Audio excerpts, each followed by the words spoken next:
Hi everyone, in this video I'm going to show you how to remove your letters and numbers off your vehicle without damaging the vehicle's surface, like using screwdrivers, making scratches, etc. So what I do is I use a regular piece of fishing line. Doesn't really matter the diameter, size, strength, etc. And you just put the line behind the letter like this, cut side to side, work your way along the letter, just cutting the plastic off the back. Well, it's a rubber really. And there you go, that's one off. Simple as that really.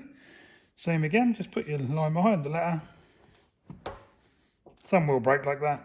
All you do is just get another piece of line. In you go again. Not being too rough, just gentle, side to side. Same again, just keep replacing your line until your letter gets removed. But this doesn't damage the car in any way. You can do your mopping, your sanding, your cleaning, and then just glue them back on. And that's how I do it. No damage. My cars come out as they do. Thank you for watching. See you in the next video.